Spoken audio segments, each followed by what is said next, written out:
I am male, 18, but I love my math teacher. She is 42. Hi, I'm Danny.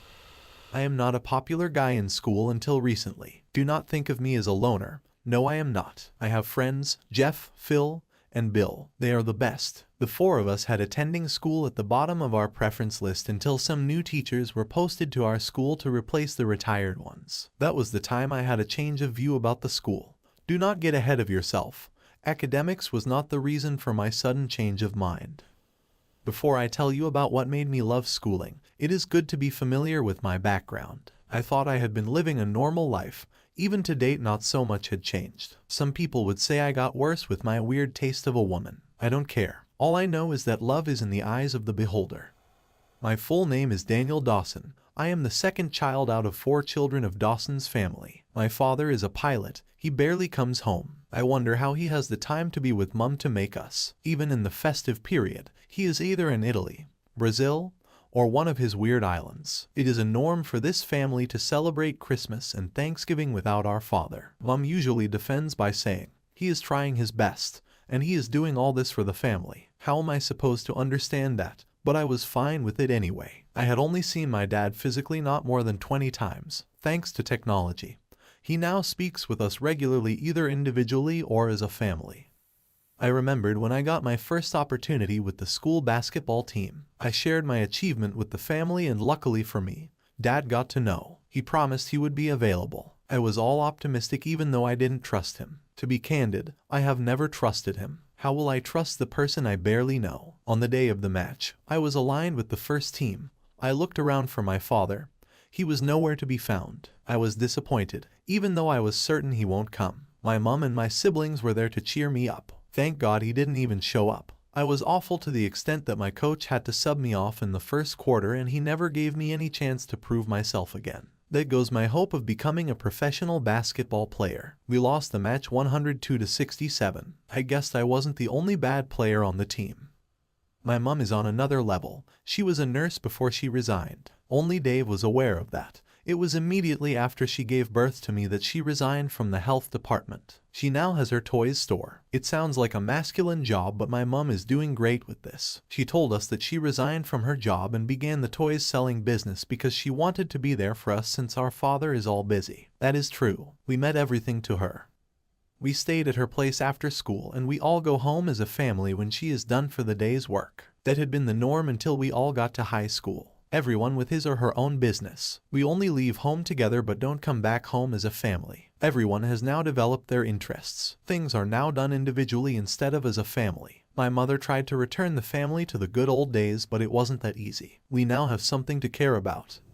Howbeit, we still eat dinner together as a family. That is where we share our stories. We know about ourselves at the dining. My 2 little sisters are the taciturn ones, while Dave is so boisterous and expressive. For me, I am just another member of the family. My favorite member of the family is still my mother. I love to open up to her privately. She understands me best compared to anyone else.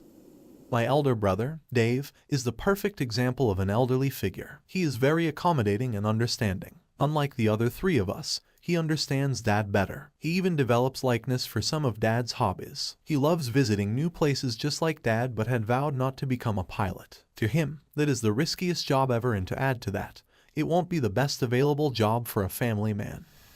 Dave wants to become a pharmaceutical sales rep because of his love for visiting new places. He is currently studying pharmacy at the university. He is a very bright student. He was the best graduating student in his set. He is also the valedictorian, and he gave a wonderful speech. I was so proud of him that day. He is not good at sport, none of us are, but he is my #1 fan even though I suck at basketball. He has no interest in sport, but he has never missed any of my games. He is playing his newly found role as a father very well.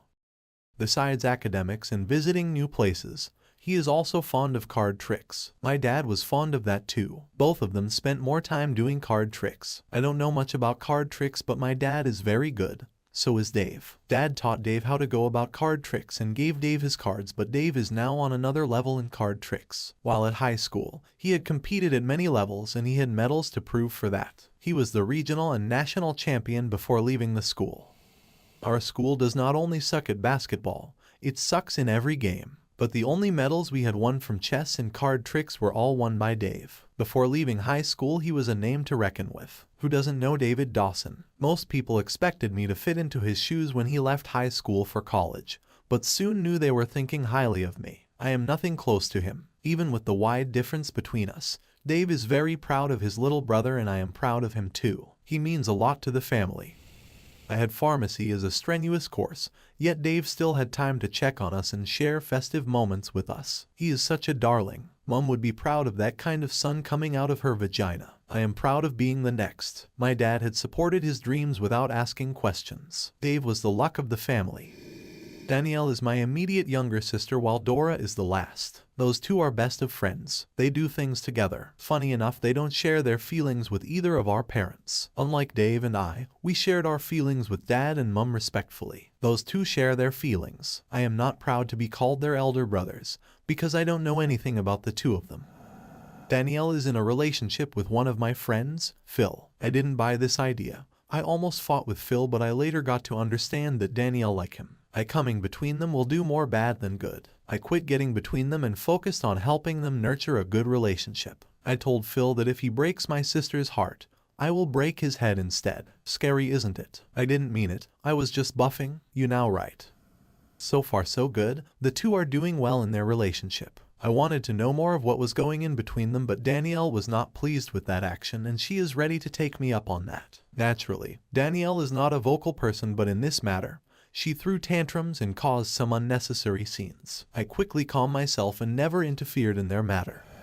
Dora, on the other hand, is almost like Danielle, but she has an interest in shipwrecks. Dad once asked her what she will like to become. She was not afraid to say, she will like to be a diver. She meant that. She has also been traveling to islands and some other places to see shipwrecks. She had once watched documentaries on shipwrecks for a whole day. She took all her meals in the room that day. No one dares to distract her. She has a do not knock post on her door. I won't lie, and Dora is the most respected individual in the house. You can't just afford to trespass. She had some collections in her room. She had been keeping her weird collections since she was 6. Mum was not fine with how things are going with her. Mother wanted her to be more sociable. But Dora is not interested in people. She is more interested in her dirt than in people. The only person that understands her is Danielle. Danielle is a good listener. She is not good with talking, unlike Dave. She barely fights with other people because you don't even know what she is thinking. By so doing, Dora sees comfort in her. Me, I am the most confused person in the family. Everyone seems to have one or two things that interest them except me. To make matters worse, I have selected the wrong people as friends. We don't have any plan for our lives. We do things as we are moved based on impulses, except for Phil, the businessman. I was the only one to make the basketball team once. The other 3 can't even throw the ball. They were sent out of training on their first trial. In terms of academics, I wasn't the best either. Dave was a genius while I am just one of those boys in class trying very hard not to repeat a year. My grades aren't too bad, but nothing compared to Dave. Most people compared with my brother, but even with me trying, I am still not an inch close to him. After several trials, I got confused and I started making mistakes. I made wrong decisions, chose the wrong friends, and it got late to make those corrections. Even though I am much better than my friends, I still love their company. Jeff is more like the head of the gang. He gives directives on what we are to do as a team. All his ideas are about crafting things and building stuff. We are not the party kind of person, but we are very useful in starting one. We have never hosted any party, but we are good at designing and setting up one. Jeff is the ringleader because his mother is an event planner. He sometimes goes to work with his mom to help her. My friends and I are weird to others, but when we went camping with the school, we are most respected. Due to our creativity and wide imagination, we make camping interesting. Hunting for games is my favorite event in camps. Jeff, Phil, and Bill have their weirdness. Phil is the business mogul in the gang. As a teenager, he has his own company. He is involved in recycling plastic waste. This was his grandfather's business before he died. He took over from him and had made it more prosperous compared to his grandfather's achievement.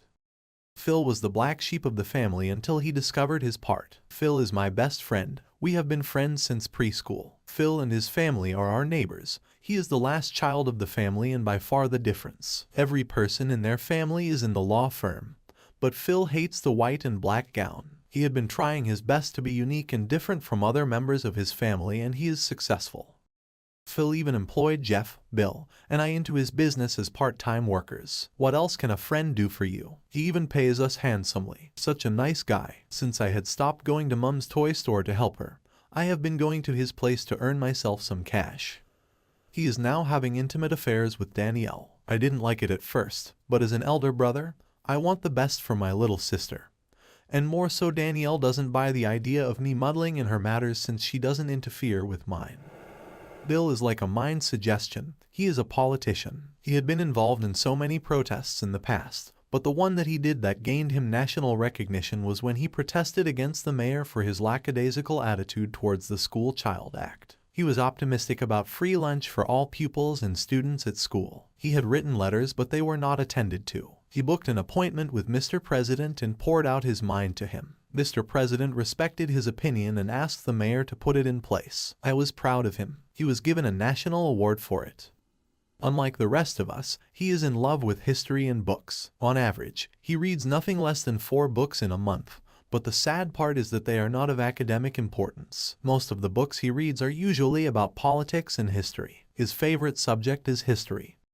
It all began on one fateful afternoon when there was an announcement for all the students to come to the hall. We all get out of our various classes. The hallway was filled up. We could barely walk. All of us were trying to get ahead of ourselves. There was pushing here and there. Jeff whispered into my ears. He had been using the opportunity to pinch people and hit the backside of the ladies. No one caught him. He made me see him hit a lady's buttocks. The lady looked back, looked around, but since she didn't notice anything, faced her front. We laughed. I joined him in doing the same thing. I was almost caught, but this time I gave a straight face as if nothing happened. We eventually got to the hall. Mr. Howard, the principal, started speaking to us. He introduced us to a few of our teachers who will be retiring. He spoke so highly of them. My friends and I were not paying attention. We were even playing stone, paper, and scissors. Mr. Albertson, the old geography teacher, was awarded as the longest-serving teacher in the school history. It is common within the school premises that some of the teachers were once his student. The school choir was allowed to perform. They made a great show. There was a round of applause among the audience. They also sang the school anthem in another lyric. It was a great performance. It caught my attention. As they were rounding up, we saw Mr. Howard showing some strange faces on the way to the podium. Before he started to talk this time, he cleared his throat first. "These are your new teachers," he said. "They had been transferred here from other schools in the town to replace the retiring ones," he rejoined. "Starting from the nearest person to me is Mr. Smith from Onward High, Mr. Johnson from Whitney High School, Mrs. Williams from Maryland High School, and Ms. Brown from Cartersville High." From that moment till the end of the program, my eyes were set on the stage, but I wasn't listening anymore. My eyes were set on Ms. Brown. She was the perfect lady that met all I had hoped so in a lady. No other lady had caught my attention in this manner before her. I looked at her and noticed every detail. She had a sculpted figure which was twine thin. Her waist was tapered and she had a burnished complexion. A pair of arched eyebrows looked down on sweeping eyelashes. Her delicate ears framed a button nose. A set of dazzling angel white teeth gleamed as she blew gently on her carmine red fingernails. It was a pleasure to see her flowing, moon-shadow black hair. Her enticing, constellation blue eyes gazed at me over her puffy, heart-shaped lips. She felt her lips taste strawberry sweet when even without kissing her. She had a bouncy personality and a sugary voice, which I adored. Not content to be just another drone, she wore a vibrant dress.